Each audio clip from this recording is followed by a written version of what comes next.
Interest rates have made it easy to borrow money and easy to get way over your head in debt.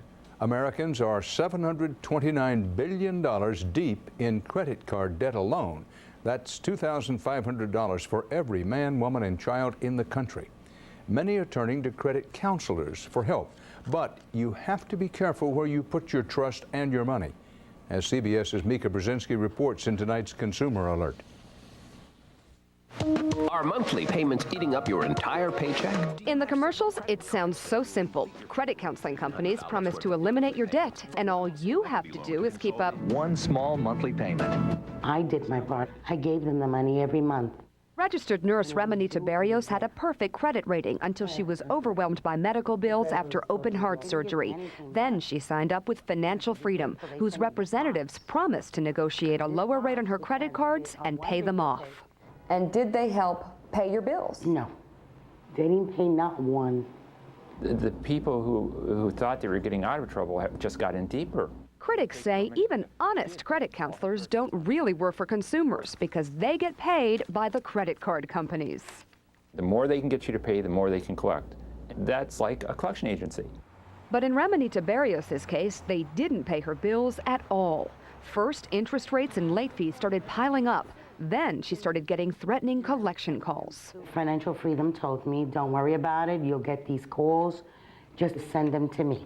You've got the good, the bad, and the ugly in the credit counseling industry. Consumer advocate Travis Plunkett says the boom in consumer debt has created the perfect opportunity for rip-off artists. How do they get away with this? This industry is like the Wild West. Nobody is paying attention. And certainly no one was paying attention to what happened to Ramonita Barrios next. Financial Freedom's representatives told her she'd be better served by a company called Detco and disappeared. 6 months into her contract with Detco, she got a call from a federal marshal. One of her creditors was suing her and her wages were about to be garnished.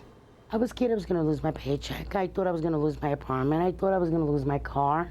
I didn't know what else to do. If Ms. Barrios had stayed in the program, she would have been successful. Still, Detco's president insists they were saving up to pay off her creditors in a lump sum, and she just wasn't patient enough. What would have happened while her wages were being garnished and her home was being foreclosed upon?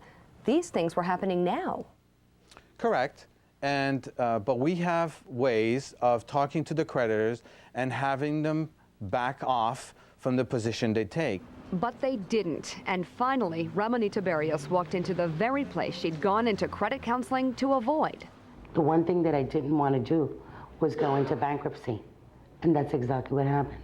Ramonita Barrios was an on-time payer before she went to the credit counseling. They put Ramonita into bankruptcy. And what happened to the thousands she paid? Tomorrow, we go undercover to follow the money. MIKA BRZEZINSKI, CBS News, New York.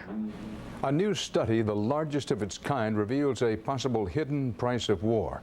This is brandishing that plastic. Consider this. The average credit card holder is carrying a balance of $8,000.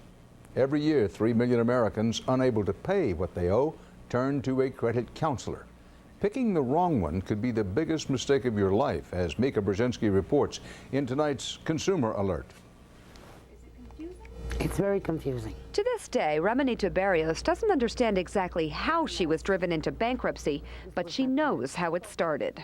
I called Financial Freedom, whose representatives promised to consolidate her bills and begin paying them down. But then they skipped town with her money, leaving her with even more debt. It's terrible. You would be paying us every month. So I went undercover as Mary, a single mom with over $20,000 in debt. At both big companies and small, in person and on the phone, the only advice Mary got was to sign up for a consolidation plan. You just make one money order every month and we'll take care of the rest. The hardest sell came from Danny Saeed, another representative of Financial Freedom, who we found the same way Ramonita found her reps. Take a look at this. Attorney Charles Juntikka says a third of all bankruptcies involve people whose finances were made worse by credit counseling. Oh, okay.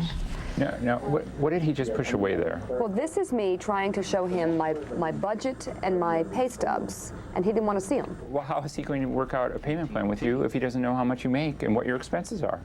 So and he pushes that away. That's astounding. Our whole mission is to help people. It's to help give them back their financial freedom. The president of Financial Freedom International says she fired the fly-by-night representatives who scammed Remanita Barrios. To have had an affiliation with someone like that has been very devastating for us. But when we showed her the tape, Do you mind taking a look? she saw another one of her agents in action. We don't pay no interest. No interest in this. How can you do that? Wow. We're a non-profit organization there. That is appalling. He's totally misrepresenting. But he's on your website. Everybody at your Utah office refers people in debt to him. Well, not anymore. I lost money in this deal. So, adios. You don't want to talk about this? Later that day, Danny Saeed's relationship with Financial Freedom ended. Remanita Barrios' story ends in a pile of conflicting contracts. The Financial Freedom representatives she dealt with disappeared and turned her account over to a company called Dedco, pocketing payments that Dedco never received. This is one of the reasons why we terminated our relationship with them. But when we showed Dedco's president the contracts, we saw just how murky agreements in this industry can be. Well, this contract doesn't have our name on it. But this one does, with Financial Freedom. Let me put it this way, it is not an official Dedco contract. And Remanita Barrios, now bankrupt with her credit in ruins, only wants one thing. I don't want anybody else to be hurt the same way I was hurt. That's what I want. But experts